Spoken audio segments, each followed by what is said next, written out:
प्रधानमंत्री नरेंद्र मोदी की अध्यक्षता में हुई केंद्रीय मंत्रिमंडल की बैठक में लिए गए कई महत्वपूर्ण फैसले। प्रधानमंत्री पोषण योजना की हुई शुरुआत।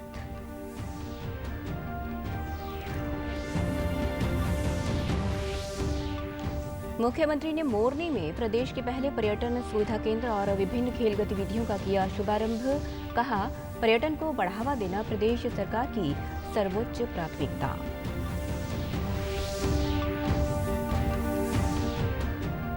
केंद्रीय गृह मंत्रालय ने राज्यों से आगामी त्योहारों के दौरान कोविड नियमों का सख्ती से पालन सुनिश्चित करवाने के दिए निर्देश।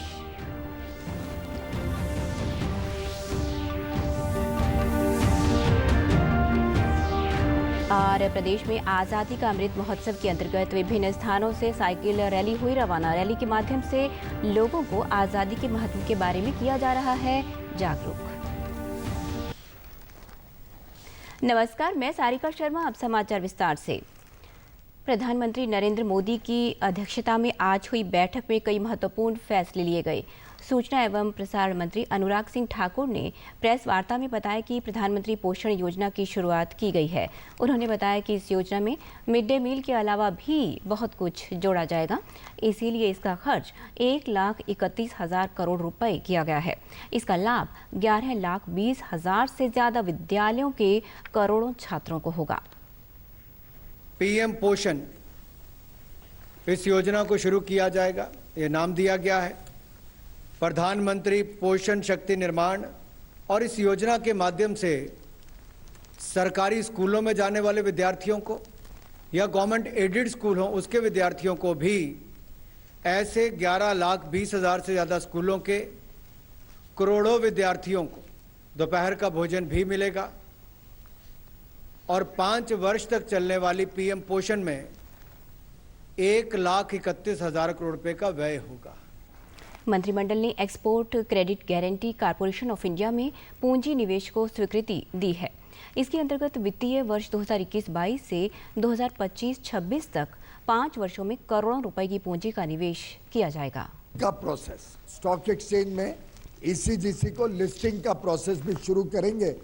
फिर आगे चल के लिस्टिंग होने के बाद अगर एक्सपोर्ट का यही तेजी रही जिस तेजी से आज के दिन हम बढ़ रहे हैं, तो आगे चल के स्टॉक मार्केट से भी इसका सही अनुमानित कीमत हो जाएगी, मार्केट इसको वैल्यू करेगी और हम और फंड्स रेज कर पाएंगे।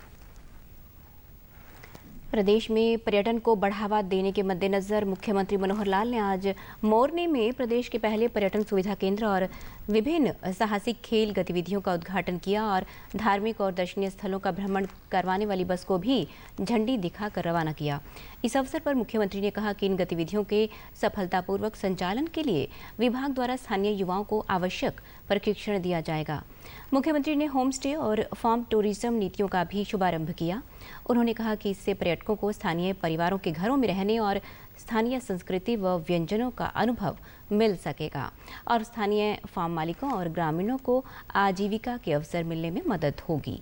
हम सब लोग यहाँ आए थे, मैं भी था, आप भी सब थे, और उस दिन जो भूमिका बनाई गई थी मुझे बड़ी खुशी है कि उसके ऊपर हमारे डिपार्टमेंट ने या जो बॉस और जो सहयोगी जितनी संस्थाएं, चाहे वो सरकारी हैं प्राइवेट हैं, उन सब ने, इवन फॉरेस्ट डिपार्टमेंट ने भी उसमें योगदान किया। तो एक कोऑर्डिनेटेड एफर्ट, उसके कारण से आज इसको विधिवत टूरिस्ट प्लेस मोरनी टिक्करताल एक प्रकार से इसको घोषित किया जा रहा है। मुख्यमंत्री ने कहा कि हरियाणा में पर्यटन को बढ़ावा देना राज्य सरकार की सर्वोच्च प्राथमिकता है और मोरनी टिक्करताल में टूरिज्म गतिविधियों को बढ़ावा देने के लिए हर आवश्यक व्यवस्था की जाएगी। तो पहला केंद्र टिक्करताल का, ये जो आपने देखा है कि पिछली बार पानी कम था, इस बार वर्षा के कारण से वो अक्टूबर के महीने में सबसे ज़्यादा पानी यहाँ होता है। अभी थोड़ा बहुत पीछे से झरने वगैरह चल भी रहे हैं, अक्टूबर अंत तक तो चलेंगे, लेकिन उसके बाद वो सब सूख जाते हैं। वर्षा के कारण से ही पानी सब आता है और यहाँ से पानी रिश्ता भी है आगे, उसके कारण से गर्मियों में ये पानी लगभग 5-6 फुट पानी कम होता है। तो इस पानी का उपयोग हम जितने भी हमारे जो खेल हैं, वाटर स्पोर्ट्स, उनके नाते से आज हमने देखा, पिछली बार हमने देखा, इसको कर रहे हैं। पैराग्लाइडिंग भी पिछली बार डेमो दिखाया था, लेकिन अभी पैराग्लाइडिंग के कुछ फॉर्मेलिटीज़ बाकी हैं, वो महीने में 2 महीने में पूरी हो जाएंगी। गृह मंत्रालय ने राज्यों और केंद्र शासित प्रदेशों को पत्र लिखकर 21 सितंबर को स्वास्थ्य मंत्रालय द्वारा जारी दिशा निर्देशों के पालन को सुनिश्चित करने के निर्देश दिए हैं। इसके साथ ही देश में लगातार कोविड-19 मामलों में कमी जारी है। हालांकि कुछ राज्यों में कुछ स्थानों पर अभी भी संक्रमण की चुनौती है। कोविड-19 की कमी के चलते ऐसी आशंका है कि लोग आगामी त्योहारों के दौरान कोविड-19 अनुकूल व्यवहार का पालन न करें। ऐसे में सुनिश्चित करना जरूरी है कि कोविड-19 का ध्यान रखते हुए त्योहार सुरक्षित तरीके से मनाए जाएं, लेकिन कोविड-19 के प्रसार को रोकने के लिए बड़ी भीड़ वाले कार्यक्रमों पर नजर रखना जरूरी है। त्योहार या मेले के दौरान बड़ी भीड़ कोविड के प्रसार का कारण बन सकती है। केस पॉजिटिविटी रेट और आईसीयू बेड की उपलब्धता की स्थिति पर करीबी नजर रखना जरूरी है। त्योहारों के दौरान कोरोना का प्रसार रोकने के लिए टेस्ट, ट्रैक, ट्रीट, टीकाकरण और कोविड अनुकूल व्यवहार का पालन करना जरूरी है। टीकाकरण पर राज्यों का लगातार जोर देने के लिए राज्यों को कहा गया है। सीमा सुरक्षा बल अकादमी द्वारा पलवल में आज़ादी का अमृत महोत्सव के अंतर्गत साइकिल रैली का आयोजन किया गया। जिला उपायुक्त कृष्ण कुमार ने रैली को झंडी दिखाकर रवाना किया। ये साइकिल रैली 2 अक्टूबर को महात्मा गांधी की समाधि स्थल राजघाट पर समाप्त होगी। सीमा सुरक्षा बल अकादमी के डिप्टी कमांडर जोरा सिंह और अजीत सिंह ने बताया कि इस रैली के माध्यम से लोगों को आज़ादी के महत्व के बारे में जागरूक किया जा रहा है।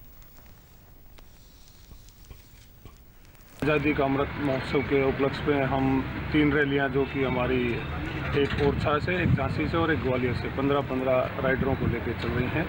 यह इस जो आज़ादी का अमृत महोत्सव का मेन उद्देश्य है जनता में जागृति लाना है, जो कि हमें आज़ादी मिली है, इसके 75वें जो वर्षगांठ पे हम जो मना रहे हैं, तो इसका संदेश ये देना है कि यह जो आज़ादी हमें मिली है वो इतनी आसानी से नहीं मिली है।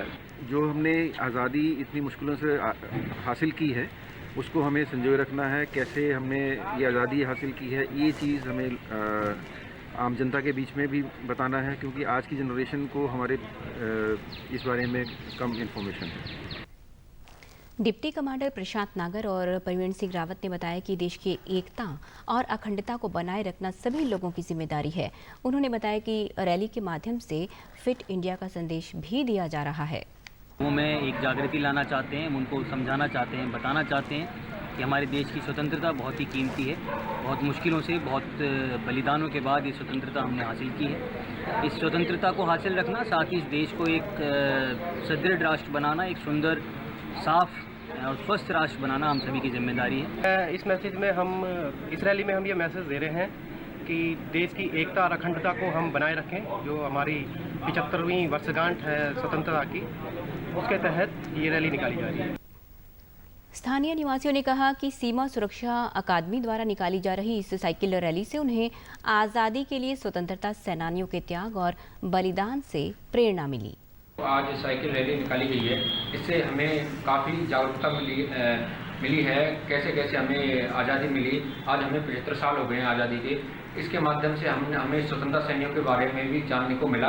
ये जो यात्रा निकाली गई है, ये उन शहीदों की याद में ही निकाली जा रही है, ताकि लोगों को पता चले कि देश की आज़ादी में और आगे भी देश की सुरक्षा में उन लोगों के जो बलिदान है वो जनता, देश की जनता ना भूले। आज़ादी का अमृत महोत्सव के अंतर्गत आईटीबीपी द्वारा निकाली जा रही साइकिल रैली का जींद पहुंचने पर जिला पुलिस अधीक्षक वसीम अकरम ने स्वागत किया। ये साइकिल रैली लेह लद्दाख से चलकर गुजरात के केवड़िया में लगभग 2700 किलोमीटर यात्रा पूरी करके इसका समापन होगा। जींद के पुलिस अधीक्षक वसीम अकरम ने बताया कि आईटीबीपी की टीम का जिले में पहुंचने पर स्वागत किया गया है और उनकी हौसला अफजाई के लिए जींद बॉर्डर तक जिला पुलिस अधिकारियों और आमजन ने भी साइकिल यात्रा की। चीन की सीमा पे दुश्मनों से हमारा सुरक्षा कर रही है, उसके एक कंटिंजेंट, इसमें ऑफिसर अजीश गुप्ता के नेतृत्व में करीब 54 लोगों का दस्ता यहाँ जींद आया था। जींद क्योंकि बॉर्डर का एक डिस्ट्रिक्ट होने के नाते हरियाणा में आज हमने इनकी मेज़बानी की है और इनको यहाँ कल हमने रुकवाया था। आज इनके साथ हमने साथ में उनका हौसला बढ़ाने के लिए और कुछ हम लोग ऑफिसर्स, मैं, एडिशनल एसपी साहब और दीपक जो एसीयूटी हैं, हम तीनों उनके साथ जो लुधियाना हमारा नाका है वहाँ तक साइकिलिंग करेंगे और हिम्मत रही तो उसके आगे तक भी जाएंगे। आईटीबीपी के सहायक कमांडर अधीक्षक गुप्ता ने बताया कि आज़ादी के 75 वर्ष पूरे होने के बाद अमृत महोत्सव के रूप में इस वर्ष को मनाया जा रहा है। उन्होंने कहा कि इस साइकिल रैली के माध्यम से लोगों को आज़ादी के महत्व के बारे में जागरूक किया जा रहा है। सहायक कमांडर ने कहा कि इसके तहत लोगों को सरकार द्वारा चलाए जा रहे स्वच्छता अभियान और फिट इंडिया मूवमेंट पर भी लोगों को प्रेरित किया जा रहा है। सालों को आज़ादी के अमृत महोत्सव के रूप में इस साल को मनाया जा रहा है और जो भी आज तक भारत की जनता ने 75 साल में पिछले किया है, हम लोग उसको ग्लोरीफाई कर रहे हैं, आम जनता तक उसको पहुंचा रहे हैं और आम जनता का धन्यवाद दे रहे हैं कि उन्होंने पिछले 75 साल में इतनी मेहनत की कि भारत आज इस मुकाम पर पहुंचा है। जो डेवलपमेंट आप देख रहे हैं, जो ग्रोथ आप देख रहे हैं, इसी क्रम में जो लोग थे, जो हमारे फ्रीडम फाइटर्स थे, जो मार्टियर्स थे, जो शहीद थे, जिन्होंने हमें इस आज़ादी के मुकाम तक पहुंचाया था, हम उन लोगों के शहीदी स्थल, जन्म स्थान, पैतृक स्थान, इन स्थानों को विज़िट कर कर उनके जो वंशज हैं, डिसेंडेंट्स हैं, उनको ऑनर कर रहे हैं। भारतीय निर्वाचन आयोग द्वारा जिला में 46 ऐलनाबाद विधानसभा के उपचुनाव की घोषणा की गई है। उपचुनाव के लिए मतदान 30 अक्टूबर को होगा और परिणाम 2 नवंबर को घोषित किया जाएगा। उपचुनाव की घोषणा के साथ ही जिला में तत्काल प्रभाव से आदर्श आचार संहिता लागू हो गई है। जिला निर्वाचन अधिकारी अनीश यादव ने बताया कि 8 अक्टूबर को नामांकन दाखिल करने का अंतिम दिन है और 13 अक्टूबर तक नाम वापस ले सकेंगे। उन्होंने बताया कि ऐलनाबाद उपचुनाव में 1 जनवरी 2021 को प्रकाशित मतदाता सूची में दर्ज मतदाता अपने मत का प्रयोग कर सकेंगे और सभी मतदान केंद्रों पर ईवीएम और वीवीपैट मशीन का उपयोग किया जाएगा। कोई मतदाता अपने मताधिकार से वंचित नहीं रहे, इसके लिए अगर मतदाता सूची में उसका नाम अंकित है तो वह आयोग द्वारा निर्दिष्ट 11 वैकल्पिक फोटो पहचान दस्तावेजों में से किसी का भी उपयोग कर अपने मताधिकार का प्रयोग कर सकता है। डीडी न्यूज़ हरियाणा पर देश और प्रदेश से जुड़ी खबरों को विस्तार से जानने के लिए आप हमारे साथ फेसबुक, ट्विटर और यूट्यूब के माध्यम से भी जुड़ सकते हैं। हमसे जुड़ने के लिए आप हमारे सोशल मीडिया हैंडल को भी फॉलो कर सकते हैं। अब आप अपने मोबाइल फ़ोन से QR कोड स्कैन कर हमारे YouTube चैनल पर सीधे पहुंच सकते हैं। केंद्र सरकार द्वारा आयुष्मान भारत डिजिटल मिशन की शुरुआत की गई है, जिसके तहत आयुष्मान कार्ड का तकनीकीकरण किया गया है। देश के किसी भी कोने में ये कार्ड मान्य होगा। भिवानी में स्वास्थ्य विभाग में डिजिटल कार्ड बनाने वाले कर्मचारी ने बताया कि आयुष्मान भारत योजना के तहत बनाए गए कार्ड्स को डिजिटल करने का कार्य तेजी से किया जा रहा है। उन्होंने बताया कि अब कार्ड धारक का स्वास्थ्य संबंधी सारी जानकारी डिजिटल कार्ड में स्वास्थ्य विभाग के पास सुरक्षित रह सकेंगी। जो आयुष्मान भारत योजना के अंतर्गत मेडिकल इसमें नियुक्त किए गए हैं, इसमें आदमी को डॉक्यूमेंट्स लेके घूमने की कोई ज़रूरत नहीं है। सारा कुछ ऑनलाइन है, डाटा अपने आप उठा सकता है इससे।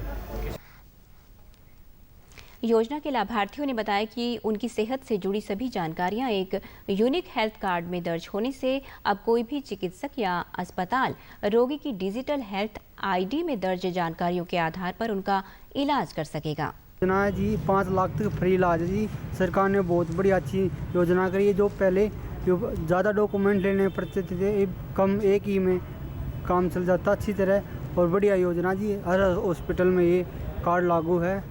इसमें 5 लाख तक का लाभ मिलेगा और इससे हम किसी भी हॉस्पिटल में जा सकते हैं और इससे हमें स्वास्थ्य में लाभ मिलेगा। हमें जैसे कागज़ को कुछ नहीं उठाने पड़ेंगे तो सीधा ये कार्ड ही चल जाएगा। आयुष्मान डिजिटल कार्ड का ये लाभ है जी, हम किसी भी हॉस्पिटल में अपना 5 लाख रुपए तक का इलाज फ्री में करवा सकते हैं और ये कार्ड सिर्फ ओनली कार्ड ही ले जाने से हमारा इलाज हो जाएगा। हमारा पूरा डाटा, पीछे का डाटा इस कार्ड में ही सेव रहेगा। आयुष्मान डिजिटल कार्ड बनवाया मैंने, ये एक बहुत अच्छा स्कीम सरकार ने चलाई है। इसका ये सबसे बड़ा बेनिफिट है, हमें 5 लाख के हेल्थ कवर तो मिलते हैं, साथ में आज के टाइम में हमें कोई भी डॉक्यूमेंट लेके जाने की जरूरत नहीं है।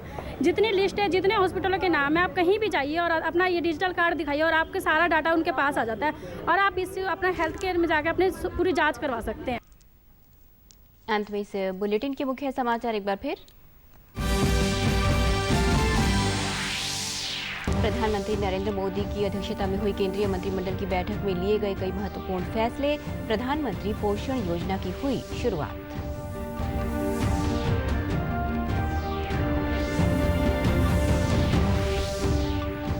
मुख्यमंत्री ने मोरनी में प्रदेश के पहले पर्यटन सुविधा केंद्र और विभिन्न खेल गतिविधियों का किया शुभारंभ। कहा, पर्यटन को बढ़ावा देना प्रदेश सरकार की सर्वोच्च प्राथमिकता।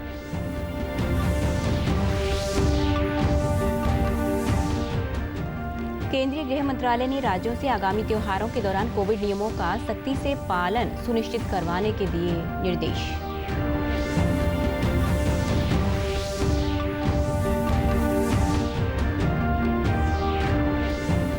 और प्रदेश में आज़ादी का अमृत महोत्सव के अंतर्गत विभिन्न स्थानों से साइकिल रैली हुई रवाना। रैली के माध्यम से लोगों को आज़ादी के महत्व के बारे में किया जा रहा है जागरूक। सभी दर्शकों से अपील है कि आप जब भी घर से बाहर निकलें तब मास्क जरूर पहनें, 2 गज की दूरी बनाए रखें और एक नियमित अंतराल पर अपने हाथ धोते रहें। और अगर आप पात्र हैं तो टीकाकरण अवश्य करवाएं, तभी आप कोरोना महामारी से बच सकते हैं। आज के बुलेटिन में बस इतना ही। नमस्कार।